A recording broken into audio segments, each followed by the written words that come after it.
Hey everyone, welcome to today's herbal chat. We are going to talk about the gut, so digestion, pooping, peeing, all those juicy things. And the reason why I love just talking about herbs in general. I'm definitely an herb nerd. Um, and the reason why I particularly love talking about the gut is that it impacts so much more than just digestion.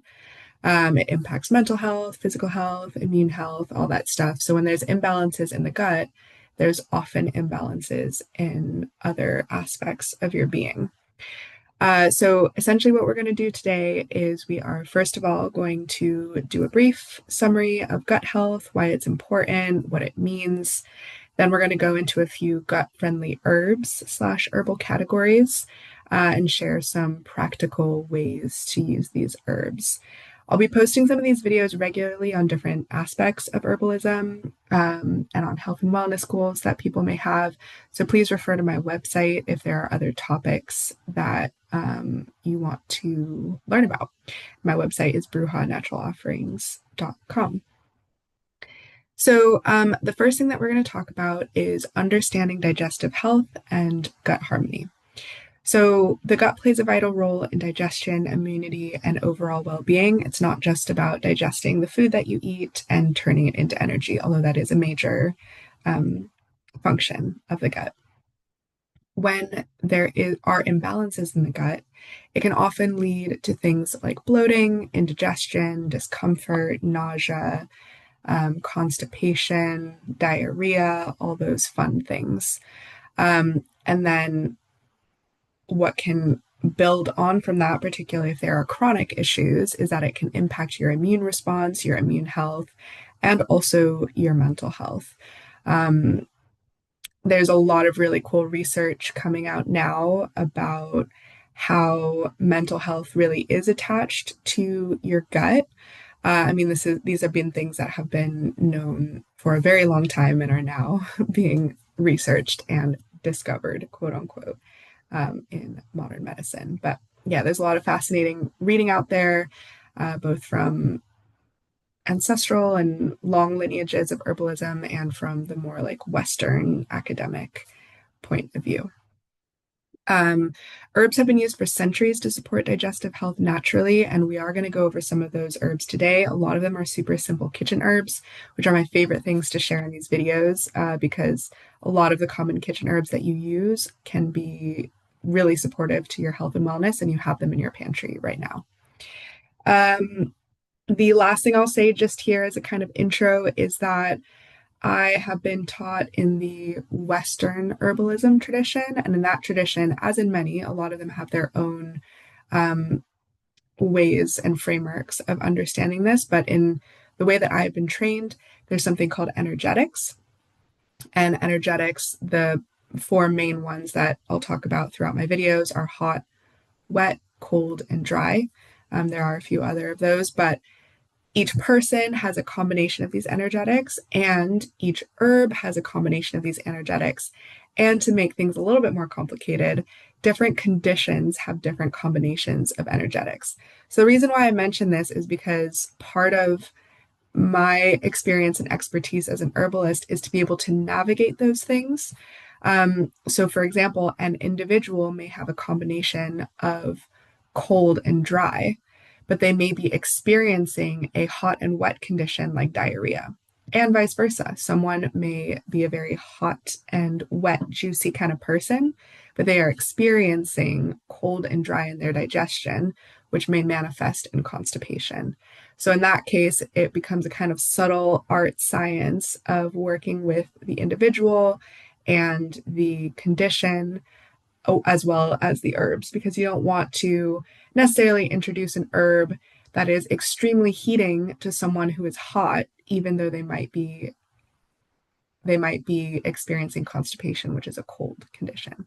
So it gets a little bit complex, a little bit tricky, and this is the really juicy part of working one-on-one with people because you really get to dig into that and tease out all of these things.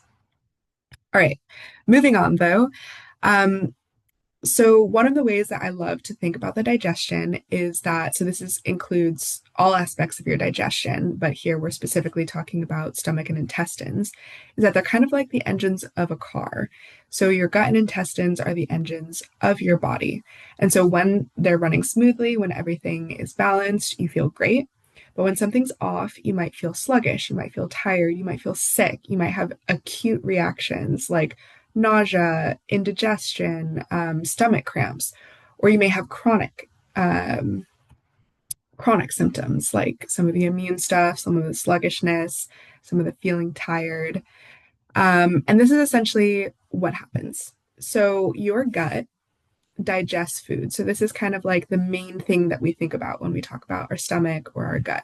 So it breaks down food both mechanically through contractions in our stomach, in our esophagus, and chemically. So anything from our saliva to our stomach juices are chemically breaking down our food.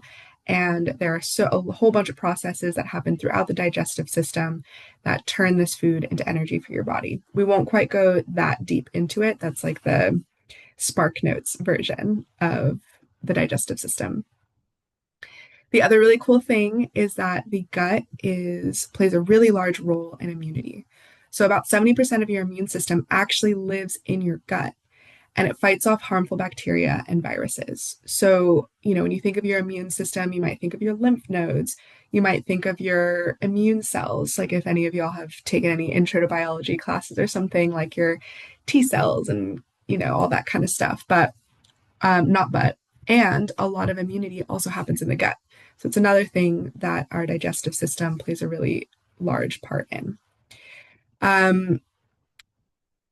There's also a very strong mood-brain connection.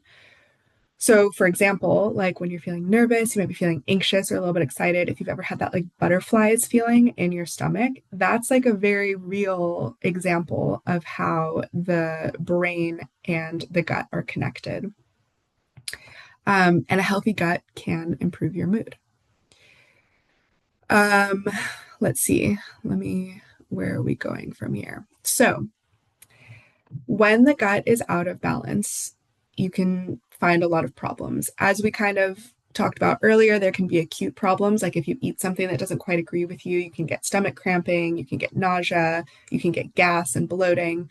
But there can also be chronic issues that emerge when your digestion is imbalanced over a long period of time. So some of the ones that we'll talk about here are more of the acute ones. We're not really going to dig super far into the chronic ones today. But some of the symptoms that we have mentioned before in this video are bloating. So your stomach can feel puffy, kind of like a balloon. You can get indigestion. So this is when food sits in your stomach longer than it should, and it can make you feel heavy or uncomfortable. Like if you ever had basically when people say a heavy meal, when it just kind of sits there for a while. And then discomfort in terms of gas, cramps, or even constipation can happen when your gut isn't happy. So some of the things that contribute to an unhappy gut, so there are a lot of things that can contribute to this. Some of the things that we'll talk about here are eating too much, particularly eating too much processed foods like chips, soda, and fast food. And we won't dig super far into this. And again, like the way that I work with people one-on-one, and the way I try to work with people in a broader sense through these videos and in workshops and stuff is not to shame people on what they're eating, because really like we have what we have access to. There's comfort food is a whole other area that comes into it. And so, yeah, so there's absolutely no shame if some of these foods are things that you reach for. The one thing I do like to share with people is that there is a very big impact when these are the kinds of foods that make up the majority of a diet. And part of that is because a lot of these foods contain things like processed sugars and are just processed in general, which essentially means that you're removing a lot of the nutrients and a lot of the nutrients that your body actually needs to survive. So, all of these foods, just like everything, like even herbs, everything in moderation, eat the rainbow, everything in diversity is going to really help your gut. Another thing that can mess up your gut is stress. So, yeah, just like we were talking about the mood brain connection, the brain stomach connection. Stress can really impact your digestion, and digestion can impact stress. So it's like a hamster wheel, one thing leading to the other, and vice versa. The other thing is fiber, fruits, and veggies. So if we're not getting enough fiber through fruits and vegetables, this can really affect our gut. And actually, there's some really interesting research out there, which it's one of these funny things that a lot of the research that's coming out now is just basically reaffirming some of these things that all of our moms, aunties, lalas used to tell us. And so I kind of laugh about this one because I read an article recently that was basically saying eating a lot of fruit is actually really good for your gut bacteria because it feeds the good bacteria and helps them be stronger against the bad bacteria that exist. And by bad bacteria, I mean the ones that when they take over, they can cause additional digestive issues. And so it was really funny because it was this like super official scientific article. And it's like, great. Basically, you're just telling me to eat my fruits and veggies, which is exactly what my mom used to tell me. So yeah, a lot of this, especially when it comes to gut health, are some of those things that you may have heard a lot throughout your life. You may also not have heard those things. And so I'm grateful that you're here and maybe learning some things from this video. So yeah, essentially when it comes to your gut health, there are definitely things that herbs can do to support that. And we will talk about that in a little bit. And also the number one way to help your gut is to eat a diverse range of food, eat the rainbow, make sure you're eating a lot of fresh fruits and vegetables in and amongst all the other foods that you may or may not be eating. So yeah, so that's a little bit about that.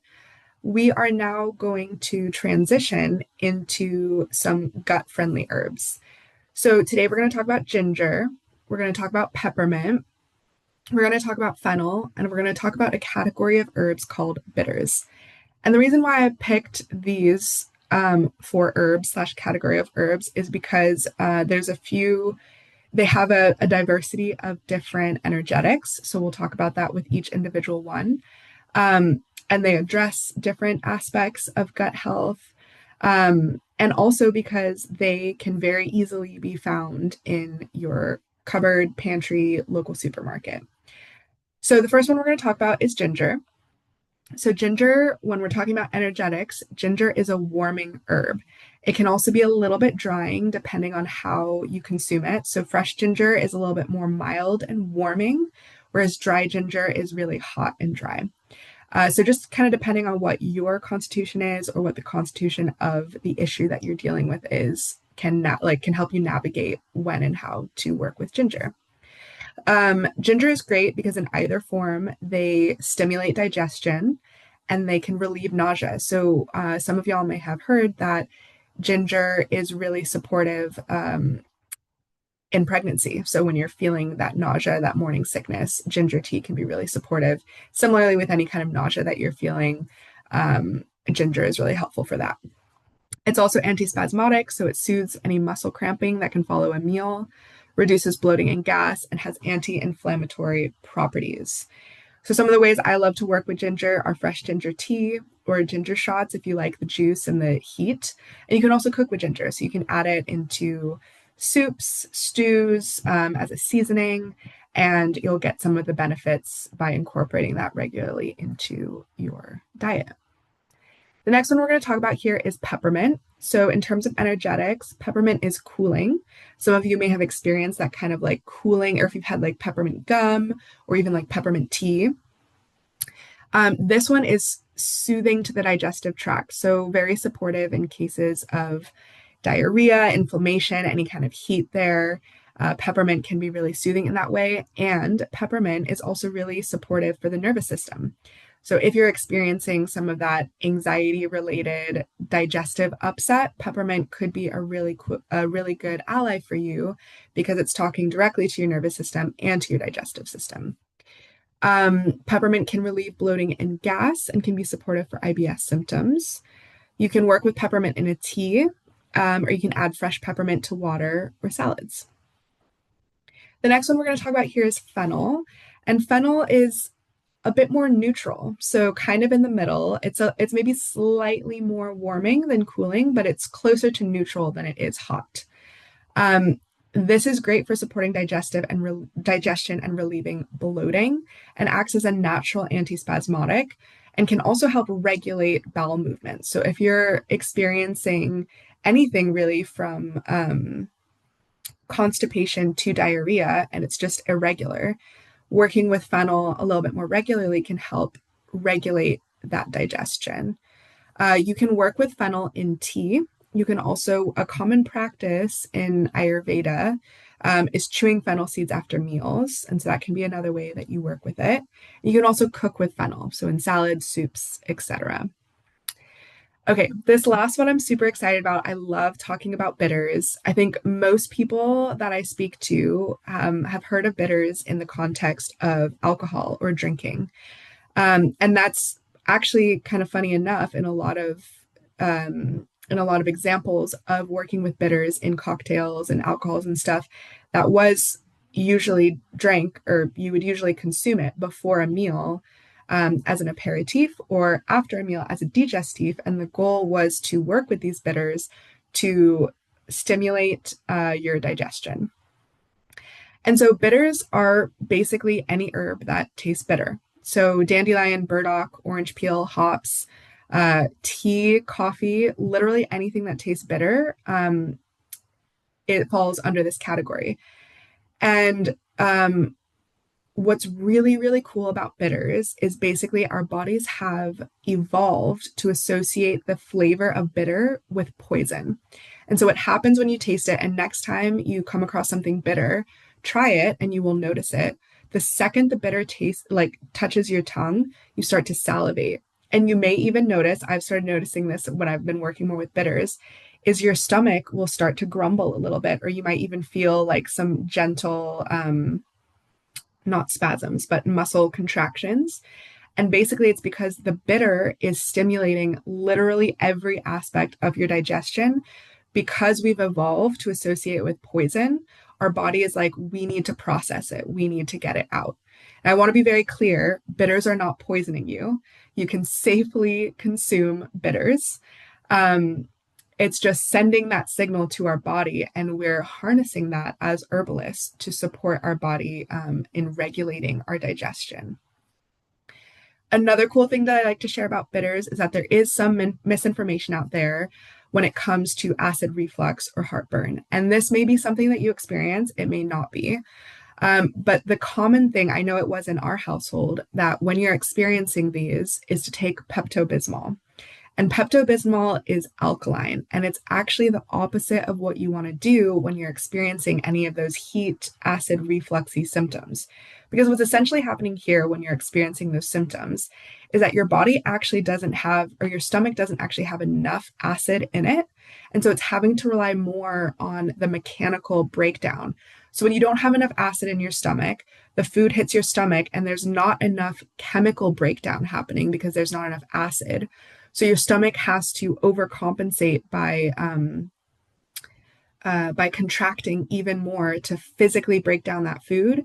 And it's actually splashing the acid up into your esophagus. And that's why that's happening.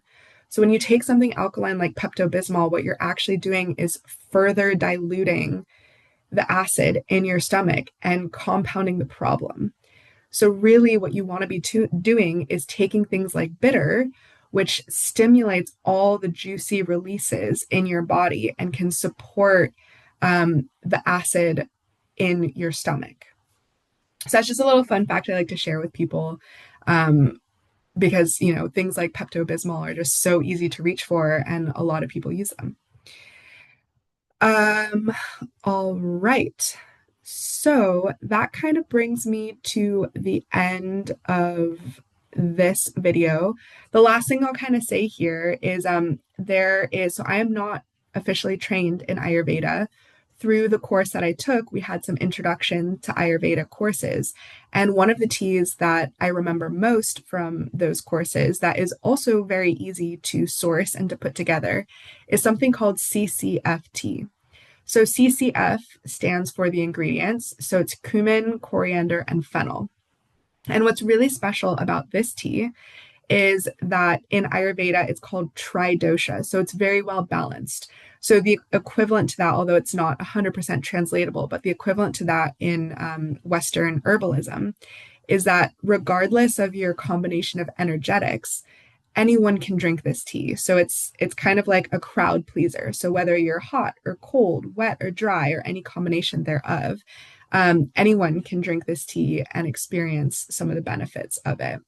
So essentially, how you make it is you source cumin seeds, coriander seeds, and fennel seeds, and you mix them in equal quantities. The way I like to do it is I put a teaspoon of each of the seeds in the bottom of like a smaller coffee press, and I fill it with hot water. I let it steep for a little bit, and I press the coffee press down, and then I'll drink it a little bit throughout the day. And it's just really helpful for stoking that inner digestive fire.